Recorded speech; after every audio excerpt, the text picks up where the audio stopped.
আসসালামু আলাইকুম ওরহমতুল্লাহ। প্রিয় বন্ধুরা, আশা করছি আল্লাহর রহমতে আপনারা সকলেই ভালো আছেন। প্রিয় বন্ধুরা, আজ আমরা জানব তীব্র তাপদাহের পেছনে ভয়াবহ এল নিনো কী আছে 2024-এ বাংলাদেশের ভাগ্যে। ফের এসেছে এল নিনো। শেষবার এল নিনোর প্রবাহে ভয়াবহ পরিস্থিতির সৃষ্টি হয়েছিল 1982 সালে।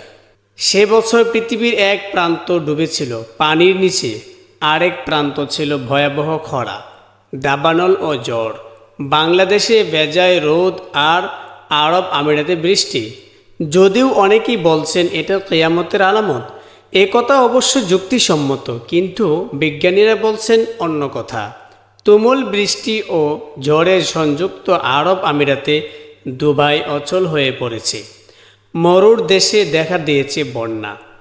আর এদিক দিয়ে বাংলাদেশে একমাত্র দেশ যে দেশে 6 ঋতু বিদ্যমান, তবে এখন বোঝার উপায় নেই কোনটা কোন ঋতু। কারণ শীতকালেও দেখা মেলে বৃষ্টির। বিষয়টি অনেক স্বাভাবিকভাবে নিলেও এটি মোটেও স্বাভাবিক বিষয় নয়। জলবায়ু বিশেষজ্ঞ ও আবহাওয়াবিদরা বিষয়টি নিয়ে বেশ চিন্তিত বটে। কারণ 2024 সালে পৃথিবী এল নিনোর ভয়াবহ পরিস্থিতির সম্মুখীন হতে যাচ্ছে বলে ধারণা করা হচ্ছে। এল নিনো মানে কি? এল নিনো একটি স্প্যানিশ শব্দ, যার মানে বালক।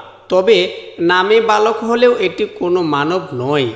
এল নিনোর কারণে সমুদ্রমণ্ডলে বিশাল পরিবর্তনকে বোঝানো হয়। 16 শতকে দক্ষিণ আমেরিকার পশ্চিম উপকূলের একদল জেলে প্রথম খেয়াল করেন এই অঞ্চল সমুদ্র জল। এরপরে তাদের দেশে শুরু হয় প্রচুর বৃষ্টি। তারা জানতই না তাদের থেকে দূরে বাংলাদেশ বা ভারতে ছিল খরা। জলবায়ু পরিবর্তনের কারণে বাংলাদেশ বরাবরই সবচেয়ে ক্ষতিগ্রস্ত ও ঝুঁকির তালিকায় অন্যতম। এরপর থেকে দুঃস্বপ্নের মতো পৃথিবীতে অনেক বছর পর পর ফিরে আসে এল নিনো দশা। কেন এল নিনোর সংখ্যায় কাঁপছে বিশ্ব? বর্তমানে এল নিনোর প্রভাবে পৃথিবীর বায়ুমণ্ডলে চরম বিপর্যয় বয়ে নিয়ে এসেছে বলে বিজ্ঞানীদের ধারণা। এতে পেরু, ইকুয়েডর ও চিলি সহ উত্তর প্রশান্ত মহাসাগর এলাকায় প্রচুর বৃষ্টিপাত, ঘূর্ণিঝড়, বন্যা, উপকূলে ভাঙনের ঝুঁকি তৈরি হয়েছে। ফলে এশিয়া ও অস্ট্রেলিয়ার বহু জায়গায় বৃষ্টিপাত কমে আসবে। দেখা দেবে শুষ্কতা, খরা ও দাবানলের মতো পরিস্থিতি তৈরি হবে বাংলাদেশ, ভারত সহ আশেপাশের দেশগুলোতে। এল নিনোর প্রভাবে কি হতে পারে বাংলাদেশে? এল নিনোর প্রভাবে বৈশ্বিক জলবায়ুর অবস্থা বেসামাল। বাংলাদেশের বিভিন্ন অঞ্চলের তাপমাত্রা ইতিমধ্যে 40 ডিগ্রি ছাড়িয়ে গিয়েছে, কিছু জায়গায় 42 ডিগ্রিও ছুঁয়েছে। প্রচণ্ড তাপে পুড়ছে ফসলের মাঠ, ধান ও সবজির ক্ষেত। অসময়ে জ্বরে যাচ্ছে ফলের মুকুল, বাড়ছে ডায়রিয়া, হিট স্ট্রোক সহ বিভিন্ন রোগ ব্যাধিতে আক্রান্তের সংখ্যা।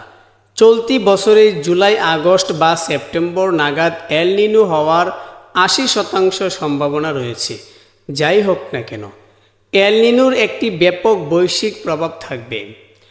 আর এই 2024 সালে এল নিনোর কারণে বাংলাদেশে আগামী 6 থেকে 8 মাস স্বাভাবিকের চেয়ে কম বৃষ্টিপাত, স্বাভাবিকের চেয়ে বেশি উচ্চ তাপমাত্রা, শুষ্ক জলবায়ু, এমনকি ঘূর্ণিঝড়ের প্রকোপও বৃদ্ধি পেতে পারে। কেন 2024 সাল প্রবাহ?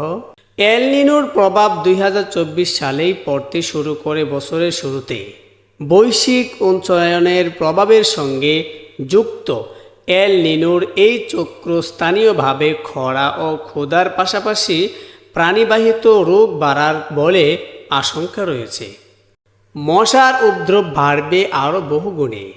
চলতি বছরেই ডেঙ্গুর যে ভয়াবহ অবস্থা, তা এখন থেকেই পদক্ষেপ না নিলে পরিস্থিতি মহা বিপর্যয়ের দিকে এগিয়ে যাবে বলে ধারণা বিশেষজ্ঞদের।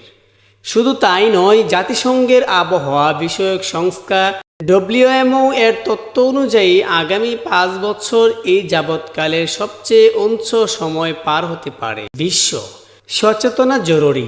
পৃথিবীতে জলবায়ু পরিবর্তন, এল নিনো ও লা নিনা স্বাভাবিক বিষয় হলেও মানুষের অভিযোগ কর্মকাণ্ড পরিস্থিতিকে আরও ভয়াবহ করে তুলছে। মানুষ তার নিজেকে প্রয়োজনে অতিরিক্ত গাছ কেটে পরিবেশের ভারসাম্য নষ্ট করছে, জ্বালানি পুড়িয়ে বায়ুকে দূষিত করছে, আর অতিরিক্ত পরিমাণে যানবাহন ও কলকারখানা সহ কার্বন নিঃসরণকারী কার্যক্রমে বৃদ্ধি করেছে। এই সবের ফলে পৃথিবীতে জীবন ধারণ অনেক কষ্টকর হয়ে পড়ছে। তাই আমরা যদি একটি বাসযোগ্য গ্রহ আমাদের পরবর্তী প্রজন্মকে উপহার দিতে চাই, তবে অবিলম্বে আমাদের সচেতন হওয়া জরুরি।